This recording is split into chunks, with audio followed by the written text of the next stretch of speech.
Alright, okay, alright, I was wrong. I fully believed that after the Rebirth, Final Fantasy fans, as a majority, had developed full-blown Stage 3 shipping brain rot. I think it's just because of how hardcore shippers have been online.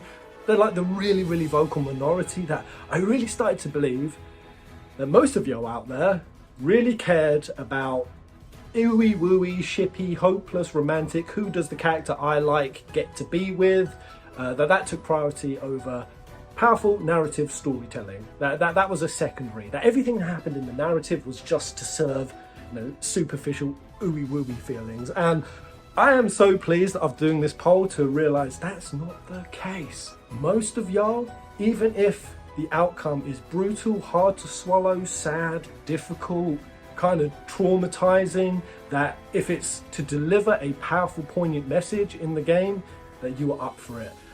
So what's good, my fellow pets? How are you doing? This is going to be a hard video that, even though I'm saying this, some people are still going to fight and thrash against it, and they're going to hate the idea of it. The idea that Aerith Gainsborough will be permanently deleted in part 3. I think I have a lot of evidence. I think it makes a lot of sense. I think it's the most powerful direction, considering how part 2, the Rebirth, just left off. And I actually think it's even written in the Ultimania that this is what's going to happen. So I did a poll on Twitter that before I drop this savage theory, what is your guys' reaction to Aerith being permanently deleted? I'm talking complete return to the planet. No white space, no promised land, individualized ghost afterlife as she's existed to date. It's an Advent children. She's there, she's with Zack, she's walking through a doorway, she can pop up to Cloud, talk about forgiveness, give him a hand. Essentially dead, but her existence as Aerith is still in there, in the Lifestream. And arguably, she's now Omni-Aerith, goddess of the Lifestream. Now that's going to be deleted. And that she will return to the planet, the big pool of conscious, metaphysical spirit energy, and everything that is her identity, will be no more. Completely gone. And the results were interesting, guys. 17% of you said, oh, hell nah. Hell nah. Nah. Not on my watch, Sonny Jim. But 47.6% of you, nearly 50%, said it's brutal, but I dig it. Whoa! Dudes, I was not expecting that. I was only expecting this next option, fully alive options. So her completely alive, she's there at the end, Costa del Sol, pina coladas, in the bikini, playing volleyball with Tifa. Happy ever after, Aerith's she's just gonna be alive at the end. 5.7%, that was the lowest option. I really thought that would be flipped. 5% for the brutal and the accepting of that possibility, and over half saying no, alive. And then the last option, about 30%, back in the afterlife with Zack. Now, this is a nice option. I say this is the status quo one, right? This is Aerith sacrificed herself at the altar. She saved the planet. Our flower girl fought the good fight, and this is her just reward. Being in the afterlife with Zack. These two star-crossed lovers, I know Aerith fans are... they're rearing up with objection. She's moved on past Zack. Marlene told Zack he weren't there, she's moved on. But those people aside, Aerith and Zack, they haven't had their time, and that this is what both of them deserve. So I fall into the camp that FF7 and the themes it tackles and maturity in a highly immature format. Let's be real, that's actually the best way to describe it. Super mature storytelling and themes in an immature format. I like that. It doesn't hesitate from the savage, the brutal reality of things, and that arguably after Rebirth, I know there's a lot of people who are unhappy with Aerith's pseudo-death. She's alive, she's not alive, she's Schrodinger's Aerith. Is it psychosis? Did Cloud make it in time? Now Aerith's alive in one realm but dead on the other. And that basically the finality of death, the brutal, permanent, irreversible nature of it, which is something that the developers actually wrote about. I think it was Nomura, correct me in the comments if I'm wrong on this, I think his mother had just died. Or some senior writer on it had just gone through a loss, and that Aerith's death was presented for how they were feeling, that it was just so sudden and absolute, and there was nothing pretty or heroic or poetic or poignant. There was no forewarning of it. It was just sudden and absolute and all round rough, like nothing as glamorous as what storytelling makes it. And that was a premise towards what created one of the most impactful video game character deaths of all time, Aerith freaking Gainsborough's, and for them to now come and molest it. I don't know if that's the right word for it, but to come and mess with that, oh, to some people that's a violation. And there's a little side of me that agrees. If they were to do that 5% option, which is fully alive options only, I think, like, I've been marinating on this. I'm like, what are they going to do? Are they just going to have us, in this psychosis state? Like, if it is psychosis, Cloud believing Aerith's there. So when will we grieve?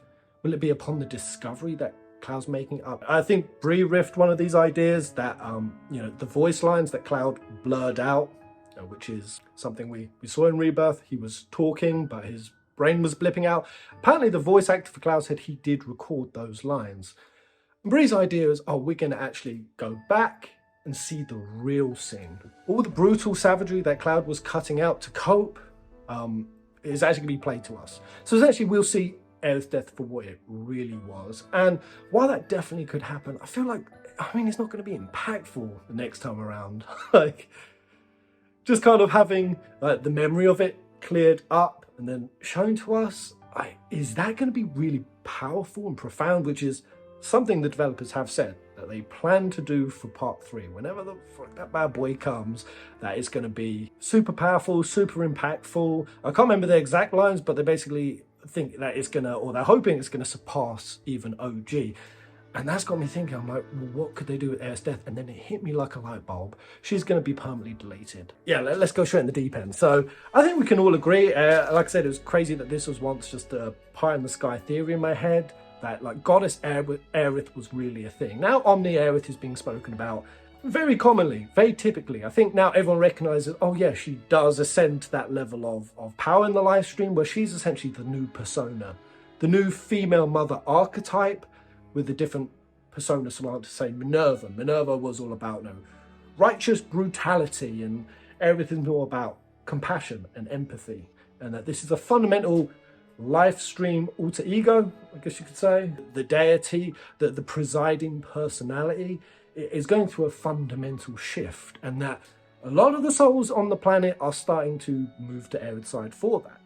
Not only was souls calling her mother in Advent Children, including Cloud, including Kadaj, arguably Sephiroth's worst aspect. Like the worst side of Sephiroth, calling Aerith mother, saying, why is everyone calling me mother all of a sudden? It's written in Lifestream chapter White, and Maiden Travels the Planet, signed off and written by Najima. So a lot of people will argue the canonicity of Maiden. To me, it's very simple. Like, it is canon, it's just the writing is by a different author. So it's half canon, semi-canon, written off on. Like some of the flourishes around the outside might not be exactly in the tonality theme that our classic remake directors, Kitase, Nomura, or Hamaguchi will agree with.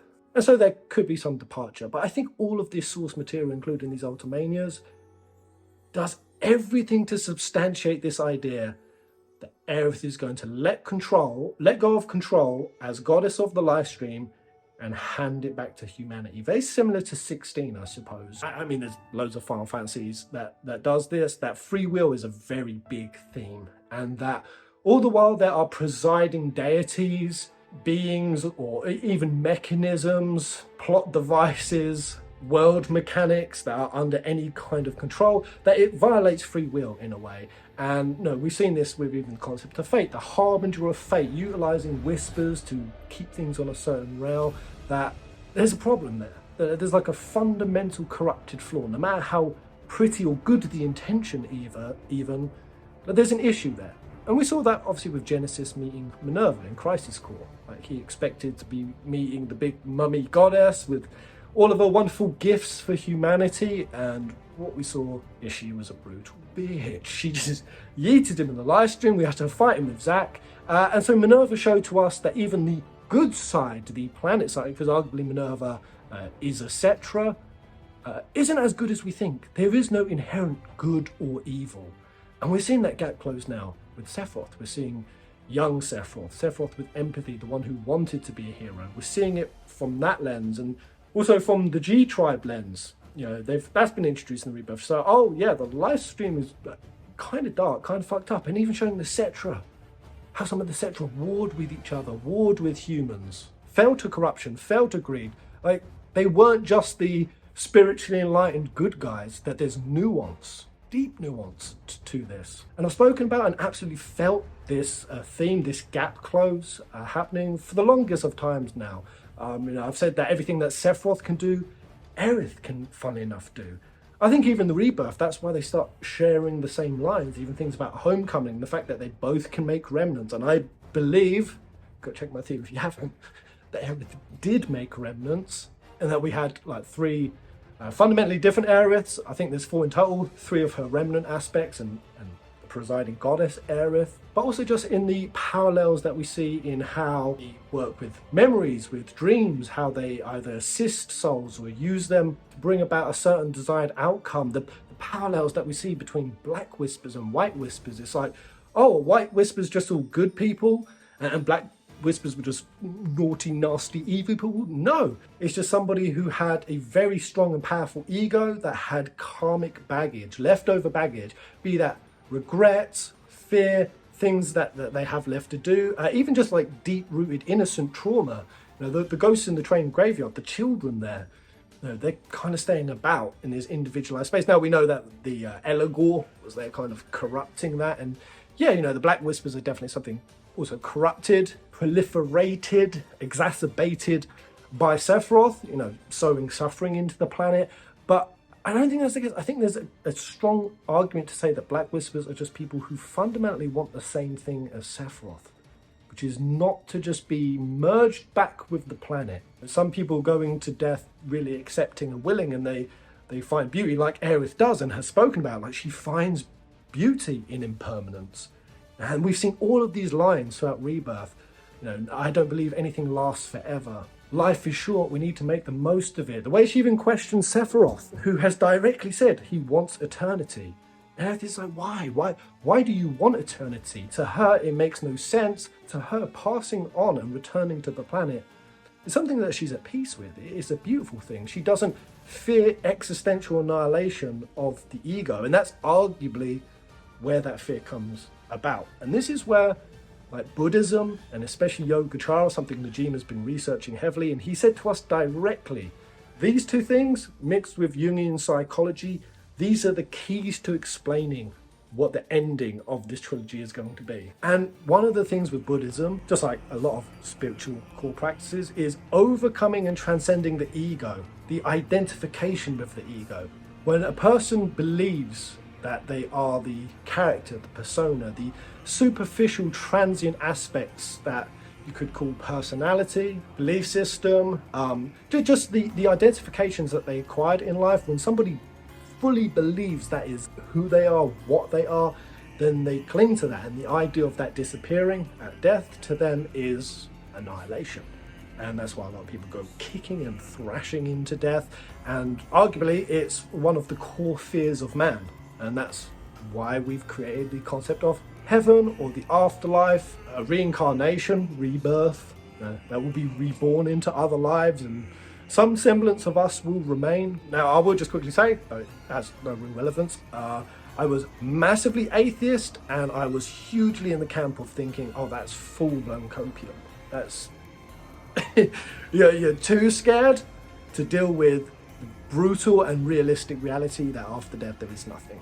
I have actually shifted my position to a more soy boy POV. I think probably getting this fucking messy ass top knot has started transmuting my thinking patterns into the ways of the soy.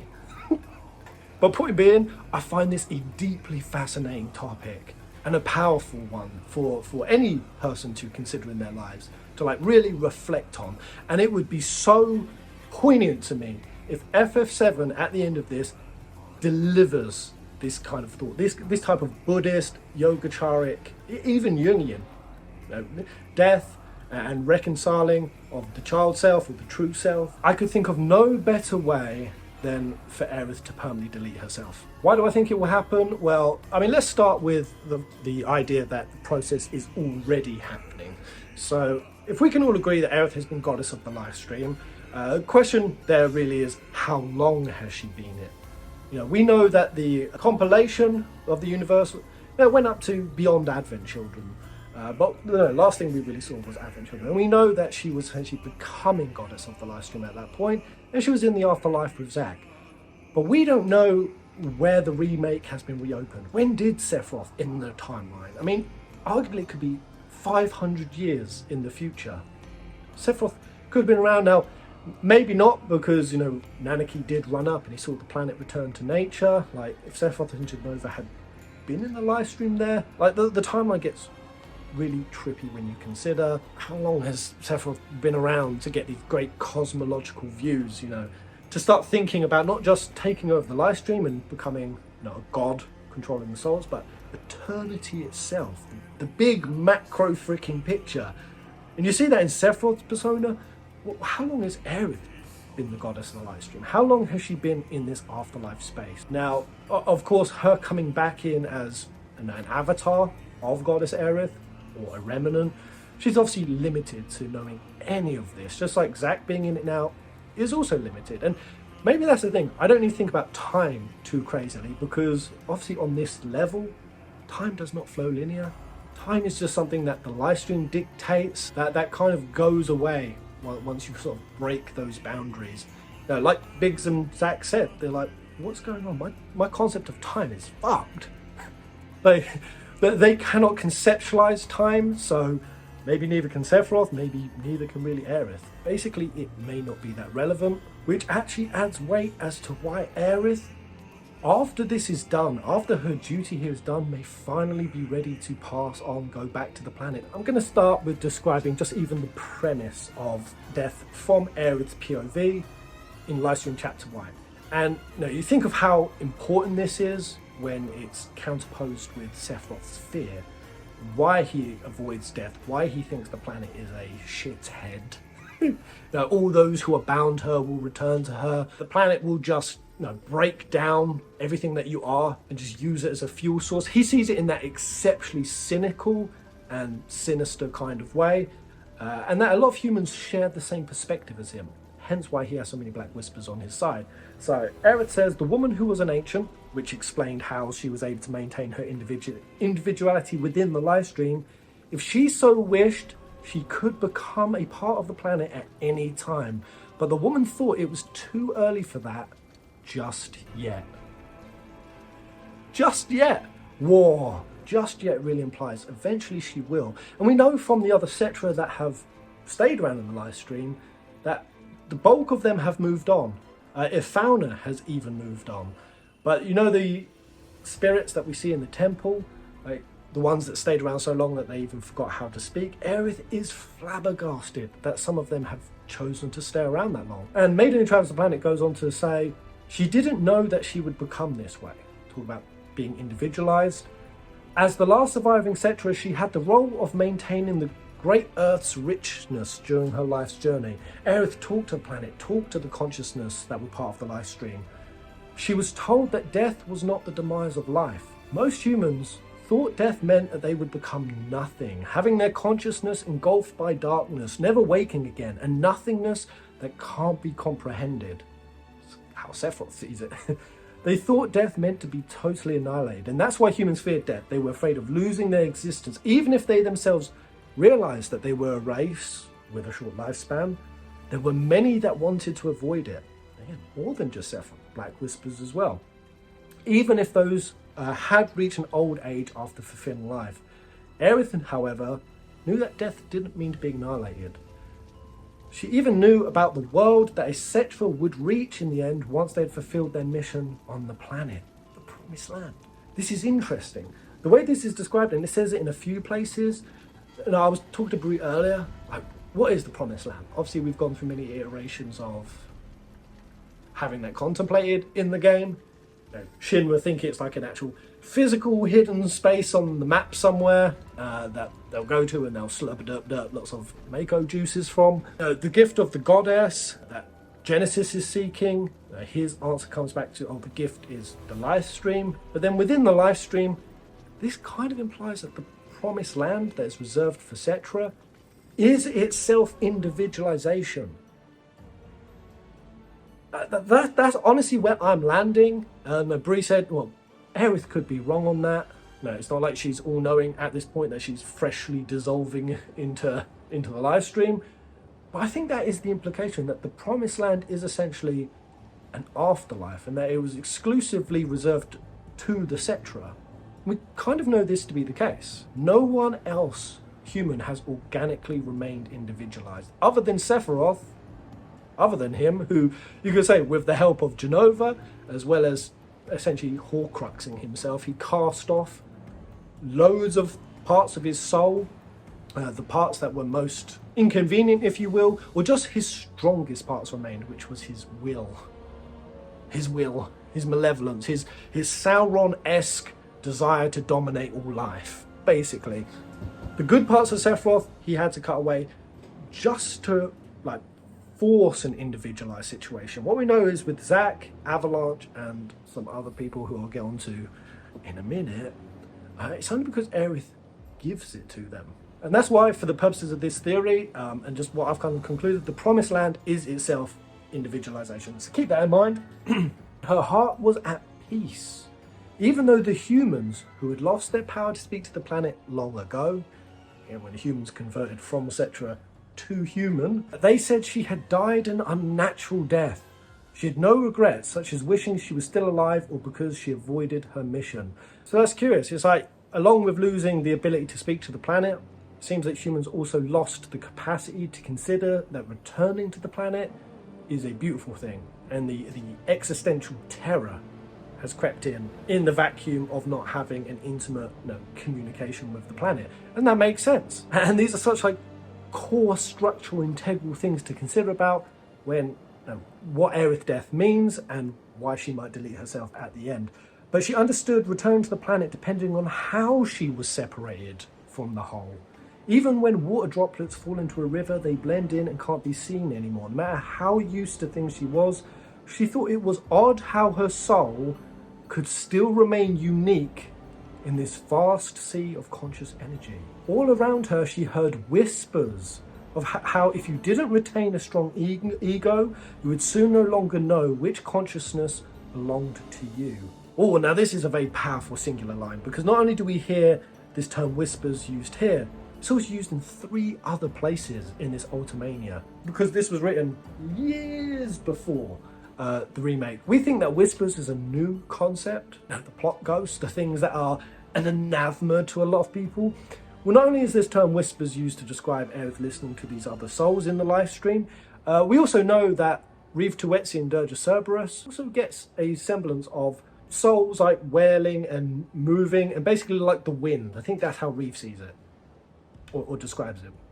Like this wailing coming on the wind. Basically, you put those two together, and whispers have essentially always existed, long before the remake. But this part here about retaining a strong ego, obviously Sephiroth does have that. He has the strongest of ego. But look at that beautifully shampooed hair, darling. His ego is so sky high, and him rallying all these black whispers also with strong egos.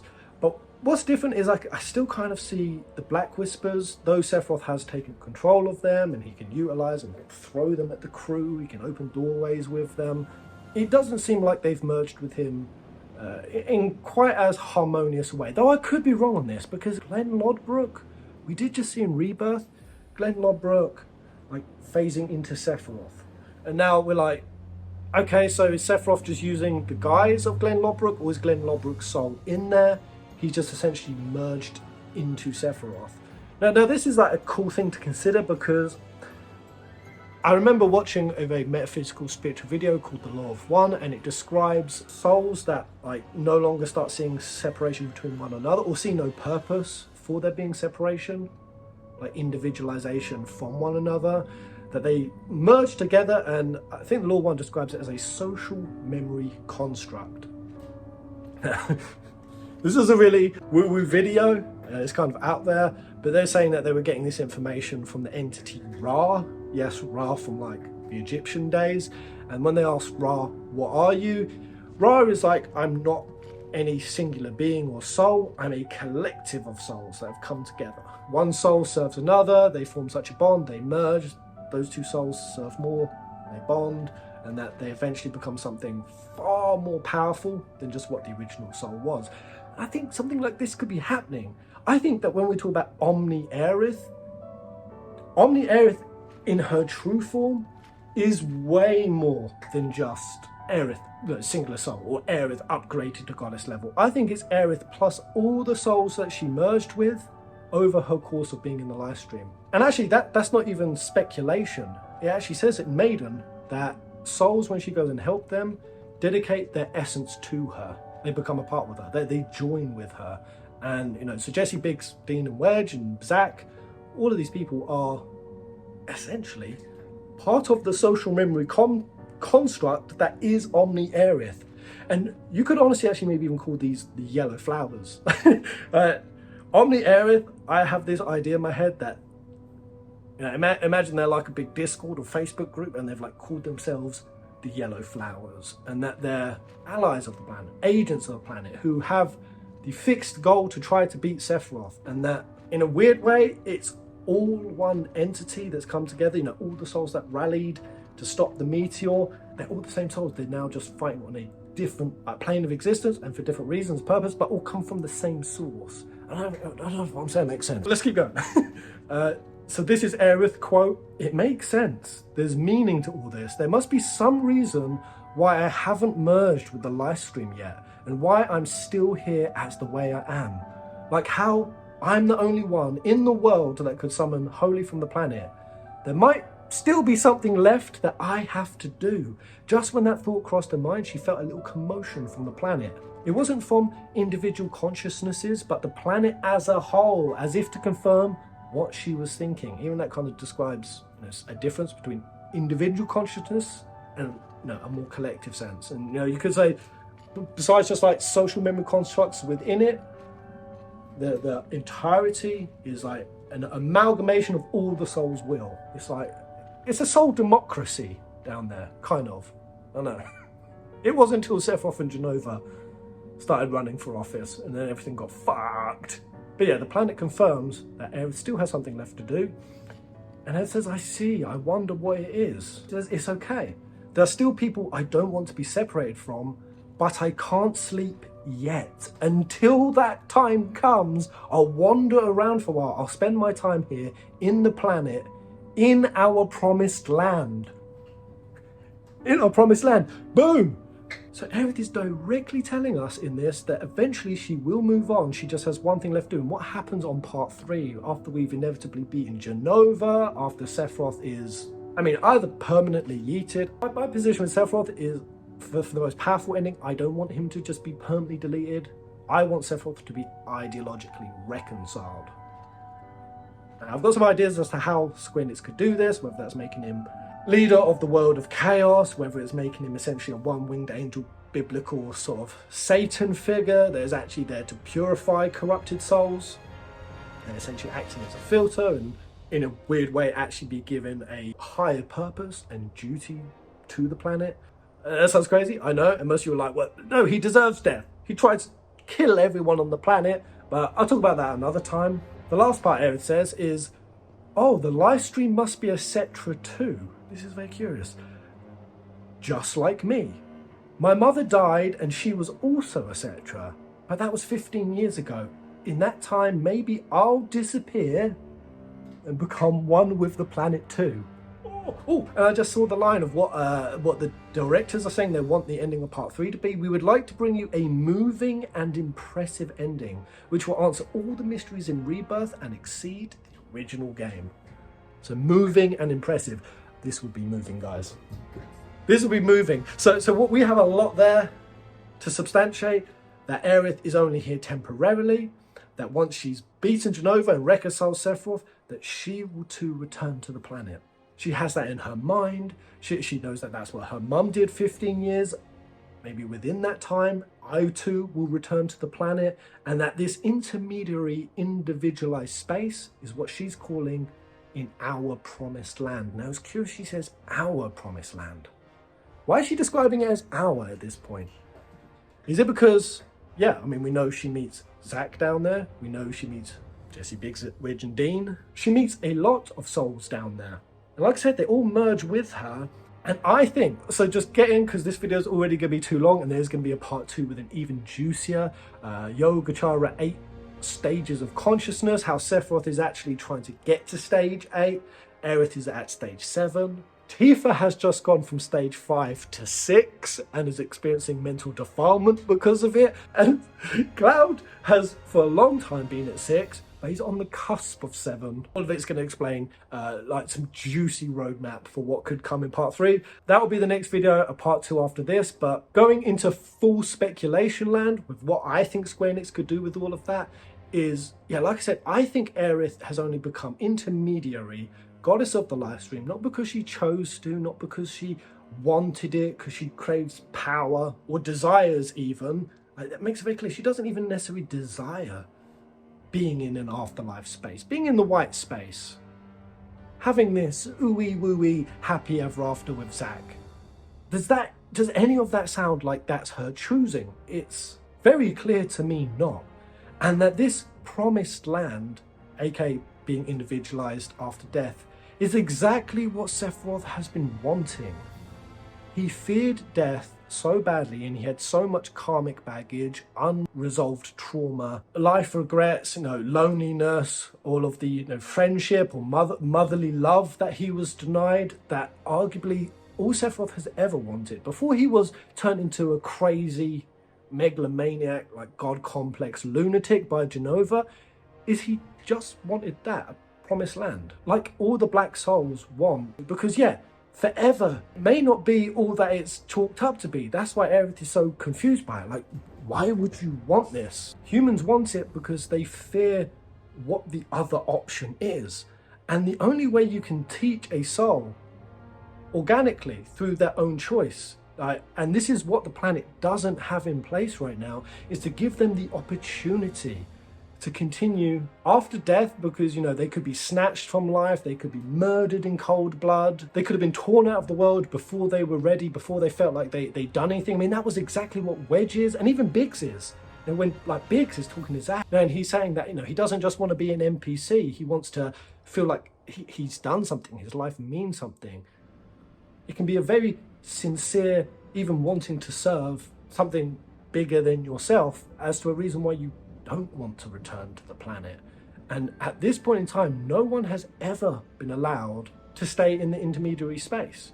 Now, whether we call this a purgatory, a Clyde path, a spiritual vessel, a sub-reality that souls can go to, and basically the promised land that has only ever been gifted to the Cetra, what if Aerith gives it back to humanity, hands over the keys of goddesshood, hands over her existence, chooses voluntarily, okay, the task is done, I'm now going to return to the planet. And you know what that would do to all the characters? Oh my God, this would be so profound. Not only would it give Cloud a true acceptance of death, or at least a struggle with it to come to the acceptance, because that's why Cloud was bugged up in Advent Children, right? He couldn't get over Aerith dying. And we can see Aerith trying to soften, like prepare Cloud for that. Don't fall in love with me. Even if you think, you have, it isn't real. Nothing is forever. Teaching and telling Cloud about impermanence to prepare him for that stage.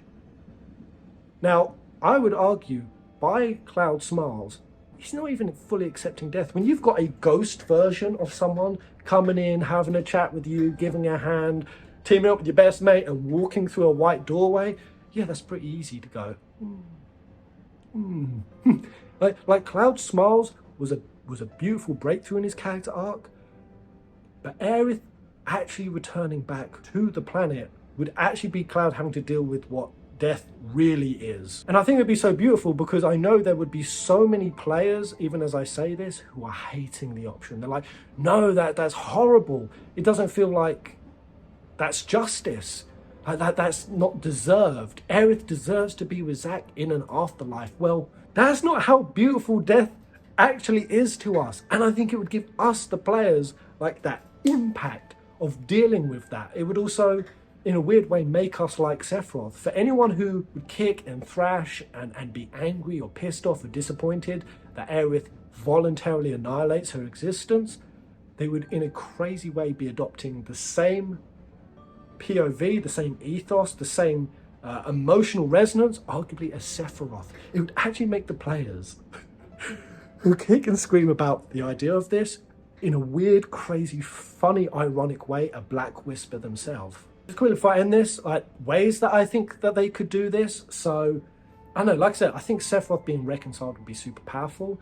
And if Aerith, who has goddesshood, something that Sephiroth has been fighting after, lusting after, aspiring towards, if he sees somebody who actually is a god, voluntarily giving up eternity, think of how powerful that could be for Sephiroth to see that. I would go one step further, and this is where my 8 forms of consciousness, the 8th one being eternity itself, the vessel, or I think they call it the container of all consciousness with all karmic seeds of future possibilities, bad and good. If Aerith actually handed the promised land to Sephiroth, I feel like if Sephiroth was on his last legs, about to be annihilated, I would love to see all of that smug, narcissistic, evil malevolence wiped off Sephiroth and see the little child that's scared of dying come out. And in that moment, when Aerith has an opportunity to yeet him, do you think she would do it like a savage? No, she would do it just like she did it with Kadash, with compassion and empathy. You know what? Give Sephiroth the promised land. Give up your goddesshood to be able to give the promised land to the rest of humanity, and that the new mechanism of the planet going forward is one based on free will and choice and empathy and compassion, and that Aerith has to give up her existence to bring about that. Oh my, I get chills. I get chills thinking about it. It would completely be in line with all of her dialogue in the remake trilogy and in these ultimanias, because otherwise the option would be a glaring hypocrisy. Would it not be like wildly hypocritical with Aerith here telling Sephiroth, about being a silly sausage for wanting eternity, wanting to be a god, to be talking about impermanence and passing on and dying, when she gets to be an afterlife ghost and only the people that she chooses gets to be one? It would be complete hypocrisy, and I would ideologically fall on Sephiroth's camp of like, you preach about not having an afterlife. Well, it's all well and good for you when you've got one. Do you see what I mean? It would be so contradictory for Aerith to do that, and it would fall out of line with her character. And actually, this idea of giving the promised land, giving the gift of the Cetra, the gift of the goddess, Loveless, the gift of the goddess everlasting. Well, who's the goddess right now? Aerith. And this was the resolve. This was chapter 5, the missing chapter of Loveless. The gift of the goddess everlasting was Aerith giving the promised land to the souls that wanted it. And she has been giving it already. So not only in her Loveless song, the song that she songed, the ballad that she pumped at us, what was it about? It was about missing loved ones, being absent from loved ones, watching other people have relationships, and the raw, organic desire to be with them again. Till the day that we meet again, where oh when, yada yada yada, being together forevermore. That very thing that she's singing from her heart is itself a thematic representation of what the promised land in the Ultimanias is described as being. And for all of those who are like, well, I don't like it because that means she doesn't get to be with Zack. Again, it could be the case that Aerith, Goddess Aerith, she's been with Zack in the afterlife. She's had that time with him. She got to reunite with her loved one, and that she wants that now for someone else. Would it not be entirely selfish if she kept it just for her? And proof that she's already doing it, not just Jesse Biggs and Wedge, who showed up at her concert in ghost form. Biggs, who's been given a second chance to be able to fulfill on some of his wants. Wedge as well. The dream date with Cloud, where Ed says, well, yeah, where are we? Well, you could describe it like a dream. Let's just call it a dream for the sake of it. What did the souls in that say to Aerith? Thank you for this time. They knew it was coming to an end, the reunion of worlds or the apocalypse to come, But what we know is Aerith created that realm, and by virtue of there being a stamp, a new stamp, implies to us, like Yogacara does, that something that is a dream, something that is made up in your head, that actually that's as real in the Yogacara sense, which I'll cover on the next video. So Aerith has already created a world for souls to play out a Promised Land scenario, and look how grateful they were to it. She's already been doing it on a smaller space. And you know what this ties into? Final Fantasy X.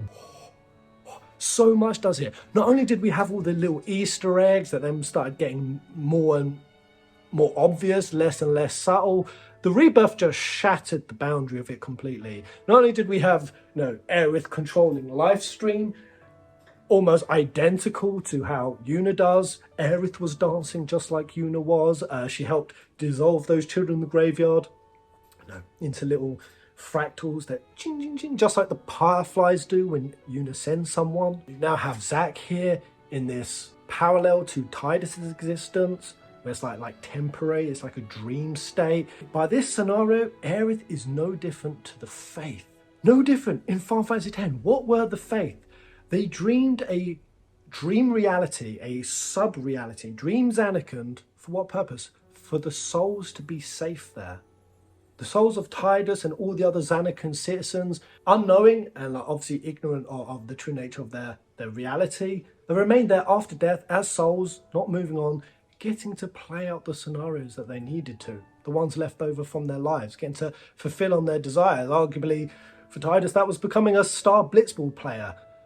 But just like the Faith, and just like any dream, eventually the dreamer of the dream gets tired, and they want to actually go to sleep. They want to stop dreaming. And we've seen Omni Aerith arguably dreaming this sub-reality that she brought Cloud into for that date, for those souls to be safe and protected and not be tormented, screaming and wailing in pain. She gave that to them on a small scale, so we've already seen it.